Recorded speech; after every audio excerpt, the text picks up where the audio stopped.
Masechet Shabbat Daf Kuf Mem Dalet. On va commencer à Daf Kuf Mem Gimel Amud Bet, vers le bas, une dizaine de lignes d'en bas. Vesavar Rabbi Yehuda Stam Asur. La ligne elle commence par les mots Yotze Men Asur. Vesavar Rabbi Yehuda Stam Asur. Donc on a vu une marloquette entre Rabbi Yehuda et Chachamim à propos du jus qui sort des fruits. Le jus qui sort de lui-même des fruits. Selon Rabbi Yehuda, il est permis. Selon Chachamim, il est interdit. On avait expliqué qu'il s'agit là-bas de fruits qui ne sont pas comme les raisins et olives qui sont destinés en général à être pressés, ni non plus comme des fruits classiques qui sont en général destinés à être mangés.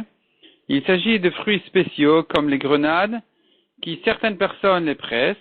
Et donc si le jus en est sorti, selon Rabbi Yehuda, puisqu'il est sorti de lui-même, il est permis. Selon Chachamim, il est quand même interdit parce qu'il y a quand même des gens qui le pressent et risquent d'aller le presser. On a ajouté dessus une précision que selon Rabbi Yehuda, le jus qui est sorti de ces fruits-là, donc il est permis, mais là on fera la différence à quoi ont été préparer ces fruits-là. Est-ce qu'ils pensaient les manger ou ils pensaient les presser? S'ils pensaient les presser, c'est sûr que le jus qui en est sorti, il est interdit. S'ils pensaient les manger, c'est là où Rabbi Yehuda permet le jus, Chachamim ne permettent pas le jus. Donc, comme on a dit, il s'agit des mûres et des grenades. Et là, Rabbi Yehuda ajoute encore une chose, c'est que dans un cas où ça n'a pas été réservé spécialement pour être mangé, il n'a pas encore décidé s'il allait les manger ou les presser, donc dans un cas de stam, le jus est aussi interdit. Et c'est là où la Gemara s'étonne. Est-ce que vraiment Rabbi Yehuda pense que le jus qui est sorti dans un cas de stam, il est interdit? Donc voyons la Gemara ici, Vesavar Rabbi Yehuda. Vesavar Rabbi Yehuda stam asur. Est-ce que Rabbi Yehuda il pense vraiment que dans un cas de stam, donc on en est au Daf Kuf même Gimel Amud Bet, à une dizaine de lignes d'en bas. Est-ce que Rabbi Yehuda pense vraiment que dans un cas de stam, le jus qui en est sorti, c'est un jus important, et donc il est interdit de peur qu'il risque de les presser? Ve'atnan. Or nous avons une Mishnah qui va contre ça. La Mishnah dit dans Masechet Marchirin, Chalav Aisha, Metame le Ratzon, Meshoel le Ratzon. Un lait de femme, il est metame, ça veut dire il est marchir. Ça veut dire que si il a touché un fruit, le fruit dorénavant, il peut recevoir de la touma, parce qu'il était mis en contact avec un liquide important. Donc ce lait en question, il est suffisamment important pour être marchir, donc pour rendre le fruit susceptible de recevoir de la touma, aussi bien si ce lait est sorti les ratzon volontairement que involontairement. Chalav behema et non metamel el les ratzon. Par contre, un lait de vache, un lait d'animal, de vache, de chèvre, de brebis, il ne rend tamé que si s'il est sorti volontairement. Sinon, il n'est pas marchir. Amar Rabbi Akiva, Kalvachomer. Rabbi Akiva s'étonne sur cette halakha en disant c'est pourtant un Kalvachomer, on devrait dire ici un Kalvachomer. Si déjà le lait de femme, qui n'est réservé qu'aux petits, malgré tout, c'est un liquide important qui est marchir aussi bien volontairement que involontairement, aussi bien s'il est sorti volontairement que sinon. Alors, un lait de vache qui est réservé aussi bien pour les petits que pour les grands, et nous dit, n'est-ce pas, Kalvachomer, que il sera encore plus facilement marchir, donc chez Tamé, Ben Eraton ou Ben Shalol Eraton, qu'il sera marchir aussi bien s'il est sorti volontairement que involontairement. Amroulo, les Chachamim lui ont répondu. Non, c'est pas vrai. C'est vrai que tu as une sévara de dire que le lait de vache, il est plus important, il est plus facile à être marchir, mais d'autre part, la femme, tu pourrais dire que, en tant que femme, en tant qu'être humain, elle a sa khumra à elle, qui expliquera la raison pour laquelle on dit que son lait même involontairement, il est marchir. Donc Amrou lui ont répondu les Chachamim à Rabbi Akiva. Imtime chalav aisha shalol ratzon. Si on considère que le lait de vache, il est marchir même involontairement, il y a une raison spéciale. Quelle est la raison spéciale? Chez Dam Magafta Tamé, car le sang de sa plaie, il est aussi marchir. Contrairement aux vaches, est-ce que tu diras aussi que le lait de vache, il sera marchir, chez l'olératon, on commence ici le dafkouf même dalet, est-ce que ça sera la preuve donc du lait de la femme pour le lait de vache, que le lait de vache aussi, il sera marchir même s'il est sorti involontairement? alors que chez Damagav Tataor, le sang de sa plaie n'est pas marchir, n'est pas considéré comme un liquide. C'est-à-dire qu'on fait la différence entre le sang de plaie d'un homme ou d'une femme et le sang de plaie d'un animal. Chez les êtres humains, c'est marchir, chez les animaux, c'est pas marchir. Et donc, ça expliquera aussi la raison pour laquelle le lait de femme, malgré qu'il n'est réservé que pour les petits, il sera marchir même s'il est sorti involontairement, tandis que le lait de vache, malgré qu'il est destiné et pour les grands et pour les petits, il ne sera marchir que s'il est sorti volontairement. Donc voici la réponse des Chachamim à l'étonnement de Rabbi Akiva. Amar Elen Rabbi Akiva leur a répondu. Mahmir ani bechalav mi bedam. Non, je pense qu'il faudrait quand même être mahmir plus dans le lait que dans le sang. Donc n'amenez pas une preuve du sang pour le lait. C'est pas parce que le sang chez la femme il est plus facilement marchir qu'il en sera de même pour le lait. La preuve que le lait est plus ramour que le sang, chez Acholev, l'irfoua tamé. C'est que celui qui sort le lait de la vache pour la guérir, ou de n'importe qui, et donc ici, ce lait qui est sorti en tant que guérison, c'est un lait qui est marchir. Tandis que Vamekis l'irfoua taor, le sang qui a été sorti pour alléger la personne, c'est une guérison, il avait besoin de lui sortir son sang, eh bien ce sang-là n'est pas marchir. Et donc, voilà la preuve. Pourquoi il n'est pas marchir d'abord? Parce que c'est un sang de vache. Un sang de vache, on a dit qu'il n'est pas marchir. Il n'est pas marchir, c'est que le sang de la shrita, le sang de l'âme, le sang de la vie qui est marchir. Mais le sang d'une plaie n'est pas marchir. Donc voilà ici la différence entre le lait et le sang. Voilà le lait qui est sorti pour guérir, il est marchir. Le sang n'est pas marchir. Donc, il en sera de même pour le lait de vache, qui lui aussi sera marchir, même s'il est sorti involontairement, de même que le lait de la femme. Revient le Kalvachomer. Si déjà le lait de la femme, il est marchir quand il est sorti involontairement, Kalvachomer a lait de vache. Pourquoi? Ne m'amène pas une preuve du sang. Le sang ne sera pas la preuve que on voit bien chez la femme que c'est plus ramour que chez la vache, puisque de toute façon, le lait est plus ramour que le sang. La preuve c'est que le lait qui est sorti en tant que guérison, il est marchir, tandis que le sang n'est pas marchir. Amrou le Chachamim répond encore une fois à Rabbi Akiva. Salez etim vanavim yochichu. Des paniers d'olives et de raisins vont prouver. Chez Amashkin etin mehen, que le jus qui en sort, les raton tmein, chez les raton théorim. S'il est sorti volontairement, il est tamé, c'est un liquide qui peut être marchir, qui est marchir. Tandis que s'il est sorti involontairement, il est taor. C'est pas un liquide. Et donc, de même, pour le lait de vache, s'il est sorti volontairement, il sera marchir. S'il est sorti involontairement, il ne sera pas marchir. Donc voilà ce que les Chachamim prouvent. Ils prouvent en réalité du jus de raisin, d'olive, que lui n'est marchir que s'il est sorti volontairement. Il en sera de même pour le lait de vache qui ne sera marchir que s'il est sorti volontairement. Et là, la Gemara s'attarde maintenant sur la preuve que les Chachamim ont utilisée pour renforcer leur avis. Donc la Gemara maintenant va expliquer qu'est-ce que ça veut dire qu'il est sorti involontairement, ce jus de raisin et d'olive. Maïlav dit la Gemara. Donc la Gemara dit Maïlav le ratson et nichale. N'est-ce pas que quand on a dit qu'il est sorti volontairement, ça veut dire qu'il en est satisfait? Shelo le ratson, bistama. Et quand on a dit qu'il est sorti involontairement, ça veut dire qu'il est sorti bistama. Il est sorti en stam et il n'a pas exprimé ses impressions de ce jus-là qui est sorti. Et malgré tout, on est en train de dire ici qu'il est taor, c'est pas un jus. Et donc, la Gemara vient prouver d'ici que on ne peut pas dire ce qu'on a voulu dire en haut, que Rabbi Yehuda va dire dans un cas de stam, que c'est lui considéré comme un jus important et que ce jus est interdit pendant Shabbat. Non, on devrait dire que puisque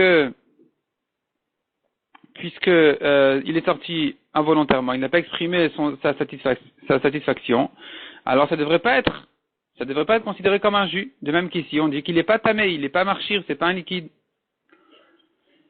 Et la Gemara maintenant, elle vient renforcer sa question. Si déjà, les olives et les raisins, qui sont destinés en général à être pressés, malgré tout, si le jus en est sorti de lui-même, sans exprimer sa satisfaction, sa volonté, Velo klum, malgré tout, on ne le considère pas comme un jus, il n'est pas marchir, il n'est pas tamé. Alors, quand on est en train de parler de tutim verimonim, les murs et les grenades, des lavnesritaïn qui en général ne servent pas à être pressés, le kol sheken, n'est-ce pas un kalvachomer, que tant qu'il n'a pas exprimé clairement qu'il est intéressé de les presser, alors le jus qui en sortira de lui-même, on ne va pas le considérer comme un jus. Or, nous, on était en train de dire que dans le cas de la marloquette, qui est justement le cas des grenades et des murs, où là, Rabbi Yehuda considère que le jus est permis, à condition que ce soit destiné à être mangé, mais dans le cas d'un stam, il n'a pas prévu pourquoi amener ici ces grenades, et bien dans ce cas-là, on dira que le jus qui en est sorti est un jus, et il est interdit. Or ici, on est en train de voir que même pour les olives et les raisins, le jus qui en sort tout seul, il n'est pas considéré comme un jus. Répond la Gemara, l'eau. Non, c'est pas comme ça qu'il faut lire, c'est pas qu'on a mal compris. Le cas du panier donc des raisins et des olives, où on a dit que involontairement c'est tahor, c'est pas exactement comme ce qu'on a compris. La Gemara corrige en disant les ratson bistama. Volontairement, c'est dans un cas de stam. C'est-à-dire que dans un cas de stam, le jus qui est sorti, ça s'appelle comme si la personne en était satisfaite et ça s'appelle volontairement. Donc le jus qui sort dans un cas de stam, il est 8 tamé, c'est 8 un jus. Chez le ratson, des galiadate, tandis que le cas de involontairement, le jus qui est sorti dans les paniers donc des raisins et des olives, il s'agit d'un cas où il a exprimé clairement des galiadate, il a exprimé son avis, des amar lon nichali. Il dit non, je ne suis pas intéressé par ce jus-là. C'est là où on dit que c'est un jus qui n'est pas considéré comme un jus, il n'est pas considéré comme un liquide. Mais dans le cas où il s'est tué, il n'a pas précisé ses intentions, eh bien effectivement on dira que le jus est un jus même s'il est sorti dans un cas de stam. Ça va donc répondre à notre question, ça va résoudre le problème que effectivement pour Rabbi Yehuda aussi en ce qui concerne les grenades, on dira que ce n'est que dans le cas où il a bien précisé qu'il a l'intention de les manger et que je dirais que le jus qui en est sorti il est permis, ce n'est pas un jus, mais dans le cas où il n'a pas précisé ses intentions, le jus sera interdit, c'est un jus. Veibaïtema, deuxième réponse, dit la Gemara. Shani salezetim vanavim, c'est différent le cas des paniers d'olives et de raisins, kevan et les bouts de caille, mais puisque le jus qui en sort, il est perdu, il sort par les trous du panier, alors mi karaf kuremas kerelu. Depuis le début, il a l'intention de l'abandonner, il ne pense pas le garder. Tandis que dans notre cas à nous, où il a ses grenades dans l'assiette, le jus qui en sort, il est bien réservé, il est bien gardé dans le récipient. Dans ce cas-là, eh bien, on va lui le considérer comme un jus, même s'il en est sorti bestama, sans savoir, sans qu'il précise ses intentions, il n'a pas précisé s'il voulait le manger ou les presser, puisque le jus il est gardé dans l'assiette, alors on dit qu'il en est 8 satisfait, c'est 8 un jus, donc on va l'interdire pendant Shabbat de peur qu'il en arrive à presser ses grenades ou ses murs. Ashkechan Rabbi Yehuda, de Model et Rabbanan, on a trouvé enfin que Rabbi Yehuda était bien d'accord avec les Chachamim, Bezetim ou Be'anavim. Dans le cas des olives et des raisins, que Rabbi Yehuda est d'accord avec eux, que le jus qui en sort, il est interdit. Donc le jus dans ce cas-là, on a vu dans le DAF précédent, on avait ramené une braïta, comme quoi dans ce cas-là, Rabbi Yehuda est bien d'accord que dans ce cas-là, le jus qui est sorti donc des olives et des raisins, il est interdit parce qu'il risque de les presser. Où est-ce qu'on a vu, demande la Gemara par contre, Rabbanan de Modul le Rabbi Yehuda Bechar Perot, Menalan. Où est-ce qu'on a vu que les Chachamim sont d'accord avec Rabbi Yehuda Bechar Perot dans les autres fruits? Dans les fruits simples, dans les fruits classiques, les pommes, les prunes, d'où je sais que le jus qui en sort, selon Chachamim, il est permis. On a dit que toute la marloquette n'est que dans les grenades et les murs où il y a certaines personnes qui vont les presser. Mais les fruits, habituellement, les gens ne les pressent pas et donc le jus qui en sort, il est permis. Où est-ce qu'on a vu que les Chachamim sont d'accord avec Rabbi Yehuda dans ce cas-là? Détania. La Gemara le prouve d'une braïta qui dit, Sochatin, on peut presser, on tourne la page. Le Pgaïn, Rachid traduit ça par prune, en français. Donc on a le droit de presser les prunes, ou Beparichin, c'est du coin. Ici aussi Rachid donne une traduction, bon, mais elle est plus difficile à déchiffrer. Ou Beuzradin, c'est encore un fruit, je ne sais pas lequel. Et on a le droit de presser donc ces fruits. Les fruits, en général, on peut les presser. Avalo berimonim, mais pas les grenades. Veshal bet Menachia bar Menachem, et d'ailleurs, la famille de Menachia bar Menachem, ayu sochatin berimonim. Eux, presser les grenades, donc c'est interdit de le faire pendant Shabbat parce que ça s'appelle qui veut leur jus. Tandis que dans les prunes, dans le coin, les autres fruits, on considère que non, c'est un aliment qui sort d'un aliment, c'est comme si je coupais la poire en deux. Et donc, le jus qui en est sorti, c'est une partie de la poire, et c'est tout à fait permis. C'est pas comme les grenades où il y a certaines personnes qui vont les presser pour obtenir leur jus. Et là, je considère que ça s'appelle sortir le jus du fruit.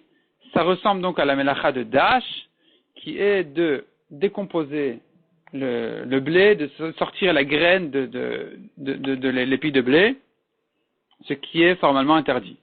Donc ici, si il est clair que le jus est un jus important, donc sortir le jus du fruit, ça sera interdit. Tandis que dans les fruits classiques, on a dit qu'il est permis a priori de les presser. Umimaï de Rabbanan idilma Rabbi Udaï. Donc la Gemara demande, mais qui t'a dit que cette braïta elle va comme Rabbanan? Umimaï de Rabbanan, et qui t'a dit qu'elle va comme Rabbanan? Dilma Rabbi Udaï, peut-être qu'elle va comme Rabbi Uda? Et donc on n'a pas de preuve que les Rabbanan sont d'accord avec Rabbi Uda, qu'il est permis a priori de presser les fruits en général? Répond la Gemara. Vete venami Rabbi Uda. Il n'y a pas de problème, tu peux dire que cette braïta elle va comme Rabbi Uda. Et alors, qu'est-ce que tu vas gagner à dire ça? Emar de Shamat el Rabbi Uda. Il est vrai qu'on a entendu Rabbi Uda dire Yatsu me'atzman, que le jus qui en est sorti de lui-même, il est permis. Sochatin lechatri la mishamat le. Est-ce qu'on a entendu Rabbi Uda permettre a priori de presser? On l'a jamais entendu dire une chose pareille. Donc de toute façon, ici c'est un chidouche de dire qu'il est permis a priori de presser. Et la maït lach lememar. Donc qu'est-ce que tu as à dire? Pourquoi est-ce que Rabbi Uda va permettre de presser ici a priori? Puisque ces fruits-là ne sont pas en général aptes à être pressés, ils ne sont pas réservés à ça. C'est pour ça qu'à là, même a priori, Rabbi Uda ici exceptionnellement va permettre de les presser. Et donc, en s'appuyant sur cette même svara, je n'ai aucune raison de faire une différence entre Rabbi Uda et Rabbanan. De toute façon, ça c'est un chidouche. Cette halakha-là, elle n'est pas adaptée forcément à la svara habituelle de Rabbi Uda. On est obligé de faire des différences, de dire oui, en général Rabbi Uda interdit à presser. Ici, il permet a priori parce que c'est pas un fruit qui est un fruit à presser en général. Et donc, puisque tu utilises cette svara-là, tu n'as plus de problème de l'utiliser selon Rabbanan aussi. Donc, afilutema Rabbanan, même si tu veux, je te dirai comme Rabbanan, kevan de la venesritaninu, puisque ces fruits-là ne sont pas, en général, réservés à être pressés, afilu lechatrila, même a priori, on peut les presser. Shmamina, Rabbanan, Shmamina. Donc, tu entends de là que cette braïta, elle peut aller même comme Rabbanan, puisque de toute façon, on n'a aucune raison de la mettre plus comme Rabbi Uda que comme Rabbanan. De toute façon, même selon Rabbi Uda, on sera obligé de faire des chilukim, des différences. Donc, il n'y a pas de raison d'inventer une nouvelle marloquette entre Rabbi Uda et Rabbanan à propos de la question est-ce qu'a priori il est permis de les presser. Donc, finalement, selon tout le monde, je dirais qu'il est permis de presser a priori n'importe quel fruit qui n'est pas en général destiné à être pressé. La Gemara reprend ce qu'on a vu dans la Braïta au passage. Shelbet Menachia bar Menachem, donc cette famille-là de Menachia bar Menachem, Hayu Sochatin Berimonim. Ils avaient l'habitude de presser les grenades, c'est pour ça que c'est interdit. Amarav Nachman, Halacha que Shelbet Menachia bar Menachem, c'est d'ailleurs comme ça l'Halacha, que les grenades, en général, ou plutôt les grenades, on risque de les presser, donc c'est interdit, leur jus est interdit pendant Shabbat. Il est interdit de les presser, et d'ailleurs même leur jus est interdit. Amar le Rav Nachman, Rava demandait à Rav Nachman, est-ce que Menachia ben Menachem, Tanaou, est-ce que Menachia ben Menachem c'était un Tana, pour que tu dises Halakha est comme lui? C'était une famille qui avait envie de boire du jus de grenade. Qu'est-ce que tu tranches Halakha comme cette famille-là? C'est pas un Tana. Vechitema Halakha qui a Tana, si tu veux dire que non. Il voulait dire ici, l'Halakha elle est comme ce Tana. Donc Rav Nachman qui a dit l'Halakha elle est comme Menachia bar Menachem, il voulait dire l'Halakha elle est comme ce Tana, qui s'appuie sur l'habitude de Menachia bar Menachem pour interdire de presser les grenades. Donc, de sa varla keshel Menachia ben Menachem, qui pense comme, il donne de la considération, il considère cette habitude-là de Menachia ben Menachem comme une habitude importante, qui fait qu'on va interdire dorénavant de presser les grenades. Ou mishum de savoir que Menachia ben Menachem alachak moto. Est-ce que parce que ce Tana-là, il pense comme Menachia ben Menachem, on va dire qu'Alachal est comme lui? Menachia ben Menachem avait rouba de alma. Est-ce que Menachia ben Menachem c'est une habitude de la majorité du monde? Les gens en général, ils font comme Menachia ben Menachem de presser des grenades? Si, oui, ils font comme ça. Detnan, ou plutôt c'est la preuve que c'est suffisant pour trancher comme ça la lacha. Detnan, comme on voit dans une Mishnah dans Kilaïm, qui dit Amkayem Kotim Bakerem, celui qui laisse des épines, des ronces dans sa vigne. Rabbi Eliezer Omer Kidesh. Rabbi Eliezer il dit, il a interdit ce mélange-là. Sa vigne est devenue interdite parce qu'ici il y a un mélange de deux espèces. Chachamim omrim eno mekadesh et la davar chez Kamo mekaimin. Chachamim disent non, il n'est pas mekadesh, ça veut dire il n'interdit pas sa vigne uniquement si le mélange est d'une espèce dont on a l'habitude de garder. Or, les gens n'ont pas l'habitude de laisser pousser des ronces, des épines dans leurs champs, dans leurs vignes, donc il n'y a pas de raison de dire que ça va venir interdire sa vigne. Rabbi Hanina, Maïtam de Rabbi Elazar. Rabbi Hanina a demandé, mais quelle est la raison de Rabbi Elazar qui dit que ce mélange-là interdit la vigne? Car chez les Arabes d'ailleurs, on garde ces ronces-là dans leurs champs pour leurs chameaux. Et donc voilà une preuve. Voilà une preuve que on peut s'appuyer sur une minorité de personnes pour trancher la halakha. C'est une référence pour la halakha. Donc puisque les Arabes ils gardent ces kotim-là dans leurs vignes, dans leurs champs, ça s'appellera donc un mélange interdit qui va interdire sa vigne. Pareil chez nous, Menachia ben Menachem ont l'habitude de presser leurs grenades, et donc nous, dorénavant, on va faire des grenades d'une espèce de fruit qui est susceptible à être pressé. Demande à Gemara, Mide Iria, Darvia, Hatra, Mide Iria, est-ce que c'est la preuve d'un cas à l'autre? Est-ce que tu peux amener ce cas-là pour chez nous? Darvia, Hatra. Arvia, c'est un endroit. Les Arabes, c'est un endroit. C'est pas une famille. C'est un peuple. Puisque c'est un peuple, alors leurs habitudes ont de l'importance. On peut les considérer comme quelque chose qui se fait. C'est pour ça qu'on va interdire ce mélange dans la vigne. Tandis que Acha, ici, Batladato, et Tel Koladam, si la famille Ménachi a décidé de boire du jus de grenade, qu'est-ce que je peux faire? Pourquoi tu me punis de considérer toutes les grenades maintenant dorénavant comme un fruit qui est destiné à être pressé? Batladato, tel que la dame, son intention, sa conscience, l'idée de Menachem et Menachem, elle s'annule face à l'habitude de tous les gens. Et là, Enutama. La Gemara répondant, voici la raison, Keder Rav Chizda. On va comprendre ça comme Rav Chizda. Donc la raison de Rav Nachman qui est tranchée pour l'halakha qu'on n'a pas le droit de presser les grenades, ça sera compris par la svara de Rav Chizda qui a dit, Dama Rav Chizda, Tardin chez Sachatan. Tardine, alors il paraît que c'est des betteraves. J'avais l'habitude de traduire tardine par des épinards, mais il est possible que ce soit des betteraves, comme on verra ici. Donc des betteraves chez Sachatan qui les a pressées, untanan bamikve, et ce jus-là de betterave est tombé dans le mikve, poslin et amikve, beshinui maré. Ça rend le mikve pas saoul s'il a changé de couleur. Ve'alavnetritaninu. Or, se pose la question, les betteraves, on n'a pas l'habitude de les presser. On ne fait pas un jus de betterave habituellement. Et la maït lachlemar. Donc, qu'est-ce que tu pourras répondre? Kevan darchevinu, puisque il les a considérés, il a pressé, il en a fait un jus important. Avalé ou mashke, c'est devenu un mashke, c'est devenu un liquide qui est capable de rendre le mikveh pasoul. Achinami, chez nous aussi pareil. Kevan darchevinu, avalé ou mashke. Puisqu'il les a considérés, il leur a donné de l'importance, alors, ça devient un liquide. Et donc, dorénavant, le jus de grenade est effectivement considéré comme un jus qui fait qu'il est interdit de presser les grenades. Et là, il faut voir l'explication de Rashi. En quoi ça répond à la question? On avait dit, mais Menachia ben Menachem, c'est pas une référence.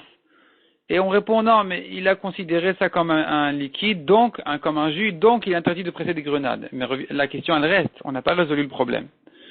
Menachia n'est toujours pas une référence. On ne peut pas interdire à tout le monde de presser les grenades à cause de l'habitude de Menachia ben Menachem. Alors voyons Rashi, qu'est-ce que la Gemara vient répondre ici exactement. Rashi dit Boramatril Kerav Chizda. Rashi Kerav Chizda. Au milieu de la page. Rashi à gauche au milieu de la page. Rashi dit Kerav Chizda. Donc Afalgav de Leal Malochashi. Malgré qu'en général pour les gens c'est pas important, c'est pas considéré comme un jus, le jus de grenade, Kevan de Archiv Ihu, puisque lui accordait de l'importance, avait les idées mashke. Pour lui, c'est considéré comme un jus, comme un liquide important. Et voici comment Rav Nachman qui a tranché la lacha comme cette braïta, voilà comment Rav Nachman l'a comprise, comment il explique. Il est permis donc de presser comme on a dit, les prunes ou le coin, les matek à prix. Si son intention est d'adoucir le fruit. Il va enlever le jus, non pas pour boire le jus, mais pour donner un meilleur goût au fruit lui-même. Velo letzorech hamashke, mais pas pour obtenir le jus et pour le boire. Donc on n'aura pas le droit de presser un fruit quand son intention elle est de boire le jus. Avalo berimonim, mais pas dans les grenades. Verafili le matkan, même si son intention n'est que pour manger le fruit après l'avoir pressé, même si c'est ça son intention, c'est interdit de le presser. Pourquoi? Puisqu'il y a des gens, comme Bet Menachia, qui ont l'habitude de presser les grenades en jour de Chol pour son jus, pour leur jus. Donc, il sera interdit pendant Shabbat de les presser, même si son intention n'est que d'adoucir le fruit lui-même. Pourquoi? Puisqu'il y a quelqu'un quelque part qui presse les grenades pour son jus, alors, quand maintenant je presse les grenades pour la grenade elle-même, c'est interdit. Et pas parce que on considère Menachia comme le rov du monde. Et là, mais quoi? Donc, quelle est en fait, oui, la réponse? Chayshinan, on craint. Isharite le matek, si tu lui permets de presser sa grenade pour l'adoucir, atel me'avad le shum mashke. Il risque lui-même de le faire pour le jus. Et puisque lui le considère, have mashke, ça sera, oui, un jus. Donc en réalité, puisqu'il y a quelqu'un quelque part qui a l'habitude de presser les grenades pour leur jus, je crains que lui aussi, en pressant ses grenades, il va se dire, tiens, ça fait un beau jus intéressant, peut-être que je vais boire le jus. Et il continue à la presser pour son jus. Et là, il est clair que si son intention, elle est explicite, elle est claire, et il le dit formellement, qu'il est en train de le faire pour son jus, là c'est clair qu'il est chayav, ou mi-chayav. Et c'est clair qu'il est chayav, parce que lui-même, il a fait ça pour son jus. Donc ça c'est que dans les grenades. Aval bepgaïn, mais dans les autres fruits, comme on a dit, dans les prunes, les kalemechash. On ne craint pas que si je presse le fruit pour le fruit, je risque de le presser pour le jus. Car personne n'est intéressé par ce jus-là. Et donc, même si je lui permets de presser le fruit pour améliorer le goût du fruit, il ne va pas en arriver à le faire pour obtenir son jus. Personne n'a cette idée-là de boire du jus de prune. Et donc, dans les prunes, je lui permets de les presser s'il veut adoucir, il veut améliorer le goût du fruit. Tandis que dans les grenades, c'est différent. En voyant le jus, il risque de prendre l'idée, l'exemple de Bet Menachia et d'en arriver à les presser pour leur jus. Donc, on l'interdit. De peur que lui-même risque de les presser pour leur jus. Donc, voici l'explication de Rav Rizda dans les paroles de Rav Nachman qui a tranché la lacha comme cette braïta. La lacha comme cette braïta, elle voulait dire qu'il est interdit donc de presser les grenades, même pour adoucir le fruit, de peur qu'il en arrive à les presser pour leur jus. On continue dans la Gemara dans la troisième grande ligne, au milieu de la ligne. Rav Papa Amar, Rav Papa explique, tu sais pourquoi est-ce que le mikvé il est pas saoul quand il a mis là-bas un jus de betterave? Mishum David Avar Shen aussi le mikvé lechatchila. Car le jus de betterave est une chose qui ne peut pas servir a priori pour en faire un mikvé. Le chol d'avar Shen aussi le mikvé lechatchila. Or toute chose comme celle-là, possède est un mikvé beshinui maré. Elle rend le mikvé pas saoul si il a changé de couleur. Donc la raison elle n'est pas, c'est pas une question d'importance ou pas d'importance, c'est une question que puisque je ne peux pas fabriquer un mikvé à base de jus de betterave, je ne peux pas non plus donc le rendre kasher dans un cas où il a changé de couleur à cause de cette chose-là, de ce jus de betterave. Nanatam. La Gemara maintenant nous ramène encore une autre Mishnah, une Mishnah de Masechet Mikvaot qui sera expliquée selon les sévarot qu'on a ramené ici. Nafal etocho yain ochometz ou mochal. Si tombé dans le mikvé du vin, du vinaigre ou mochal. Mochal, c'est un premier jus d'olive. C'est pas l'huile, c'est le premier jus qui sort. Veshina marav, pasoul. Et ça a changé la couleur du mikvé, il est pasoul. Mantana de mochal mashkeu. La Gemara demande qui est le tana qui pense que le mochal, qui est le premier liquide qui sort des olives, c'est considéré comme un liquide qui est capable de rendre le mikvé pasoul en changeant de couleur. Amar Rabbi Yaakovi. Ça va comme Rabbi Yaakov d'Etania. Rabbi Yaakov Omer, mochal aru kemashke. Rabbi Yaakov dit clairement, on considère ce mochal en question comme un liquide. Ou matam amru mochal yotze batrilator. Et pour quelle raison on a dit quand même que le premier mochal, le premier jus d'olive qui sort, il est taor, c'est pas un liquide, il n'est pas marchir, on le considère pas comme un liquide. Les fiches enorotebekiumo, car il n'a pas de volonté de le garder. Il ne veut pas le garder. Donc malgré que théoriquement c'est lui considéré comme un liquide, puisqu'il a l'intention de l'abandonner, alors ça n'aura pas un statut de liquide, donc il est taor. Rabbi Shimon Omer, mochal eno kemashke. Rabbi Shimon, il va dans l'autre sens. Il dit non, sache que le mochal n'est pas du tout considéré comme un mashke. C'est pas un liquide. Et donc on comprend la raison pour laquelle on a dit qu'il est taor. Ou matam amrou. Alors pour quelle raison on a dit mochal eyotem ikul betabad tame, que ce mochal en question qui sort, mais ikul betabad, c'est ça doit être l'endroit où on presse les olives. Une fois qu'on a pressé les olives, alors avant de les presser ou après les presser, il y a aussi un mochal qui sort. Et ce mochal en question, il est 8 tamé. Alors que je viens de dire Rabbi Shimon, que le mochal n'est pas considéré comme un liquide. Les fiches, car il est impossible que ce liquide-là, ce mochal en question, ne soit pas mélangé avec des gouttes d'huile. Donc il est tamé non pas en tant que mochal, mais en tant qu'huile. Maï Benayou. Quelle est finalement la différence entre Rabbi Yaakov et Rabbi Shimon? Puisque finalement les deux sont d'accord que le mochal tel quel il est taor. Et que s'il est mélangé avec de l'huile, il est tamé. Donc où se trouvera la différence entre l'un et l'autre? Rabbi Yaakov qui dit théoriquement, il est tamé, c'est un mashke, mais puisqu'il a l'intention de l'abandonner, c'est taor. Rabbi Shimon il dit théoriquement, c'est taor, donc on comprend pourquoi est-ce que le mochal en général est taor, mais s'il est mélangé avec de l'huile, il est tamé. Donc finalement, où se situe la marloquette? Tel quel, selon tout le monde, il est taor. Soit parce que c'est pas un liquide par principe, soit parce qu'il a l'intention de l'abandonner. S'il il est mélangé avec de l'huile, de toute façon, il est tamé. Donc, où reste la marloquette? Répond la Gemara Ika Benayou. Voici la différence entre eux. Des Ati Batari Tzatsta. Ce moral en question est venu une fois que les olives se sont déjà réchauffées dans la bassine, réchauffées parce que il les a entassées dans une bassine, il a mis beaucoup d'olives dans la bassine et qu'elles se frottent les unes les autres, ça se chauffe, et il y a ici un peu de jus qui sort. Ce moral en question, c'est là on fera la différence, est-ce qu'il est tamé ou taor? Selon Rabbi Shimon, par principe, il est taor, c'est pas un liquide.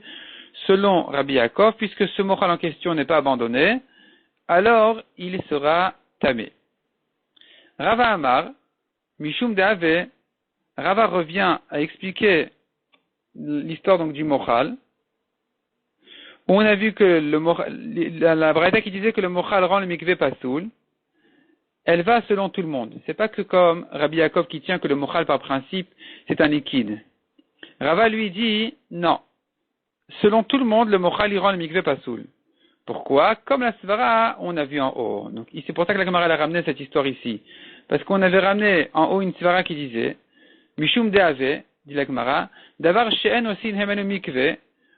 C'est une chose qui ne peut pas servir pour en faire un mikvé a priori. On ne peut pas faire un mikvé qui soit à base de mochal, tout le mikvé. Et donc, on peut faire un mikvé beshinui maré. Il rend donc le mikvé pasoul s'il lui a changé de couleur. Donc la même svara qu'on a vu à propos du jus de betterave, on disait mais peut-être que le jus de betterave n'est pas considéré comme un mashké. Malgré tout, il rend le mikvé pasoul s'il lui a changé sa couleur parce qu'on ne peut pas se servir de jus de betterave pour en faire un mikvé. Ici, la même svara, on dira en ce qui concerne le mochal, exactement la même svara. Même celui qui pense que le mochal n'est pas un mashké, n'est pas un liquide, n'est pas une boisson, malgré tout, ça peut rendre le mikvé pasoul si ça lui a changé la couleur, puisqu'on ne peut pas faire un mikvé à base de mochal. Amar Avuda Amar Shmuel, nouvelle halacha. Sochet Adam Eshkol Shalanavim Letoch Akdera. Un homme a le droit a priori de prendre une grappe de raisin et de la presser dans sa marmite, donc dans son plat, avalo Letoch Akdera, mais pas dans son assiette. Donc dans la marmite, il a là-bas son plat bien cuit, bien prêt dans la marmite.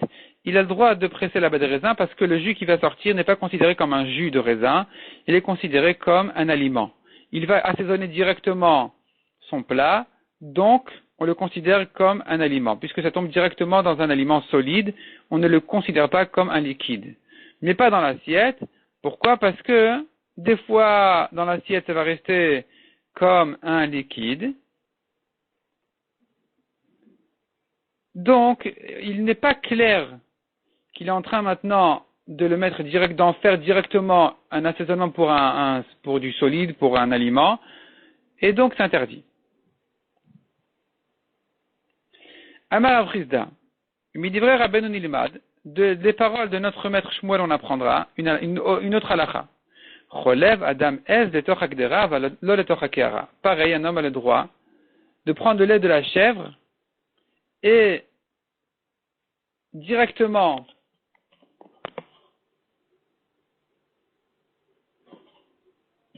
le mettre directement dans sa marmite, parce que dans la marmite, il est très clair qu'il n'est pas en train maintenant de garder son lait.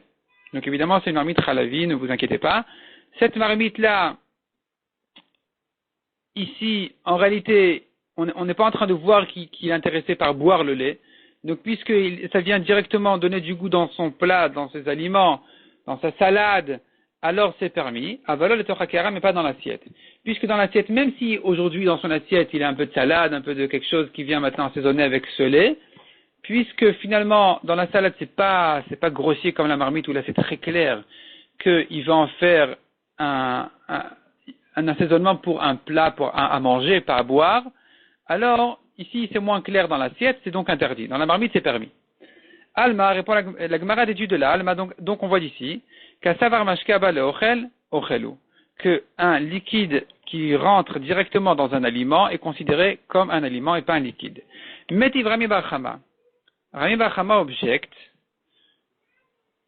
d'une Mishnah qui dit Zav shecholev et ta'ez.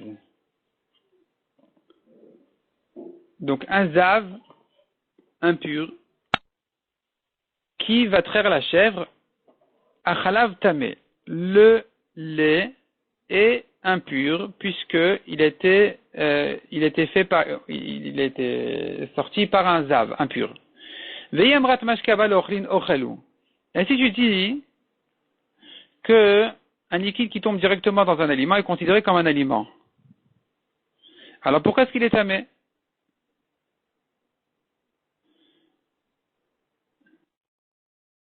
Bemaï itkachar, qui est-ce qui a été marchir ce lait-là à recevoir de la touma de ce zav? Sachant qu'on a vu ici que la Mishnah ne fait pas de différence entre s'il l'a mis dans son verre ou dans sa marmite. Donc a priori dans tous les cas, le lait devient tamé. Pourquoi est-ce qu'il devient tamé? Ici il s'agit en réalité, le zav n'a pas touché directement le lait, il a touché la chèvre. Mais en touchant la chèvre, il y a eu ici ce qui s'appelle tumat heset, il a bougé le lait, il a bougé le jet en réalité du lait, et donc ce lait-là est devenu tamé, mais pourtant c'est un aliment ce lait quand il tombe dans une marmite, quand il rentre assaisonner un plat. Et si c'est un aliment, alors pour qu'il puisse recevoir de la touma, il faut qu'il ait eu un hercher, car des fruits, les aliments ne deviennent tamés quand ils ont été touchés par de la touma que s'ils ont eu un hercher, un contact avec un liquide. Ce lait qui aujourd'hui est considéré non pas comme un liquide, mais comme un aliment, alors on ne comprend pas qui c'est qui a rendu cet aliment-là. Voyons ce lait comme du fromage, voyons ce lait comme un fruit. Qui c'est qui l'a rendu mourchar, qui c'est qui l'a rendu apte à recevoir de la touma? Quel est le liquide qu'il a touché pour qu'il puisse devenir tamé quand il a été bougé par un zav? Répond la Gemara.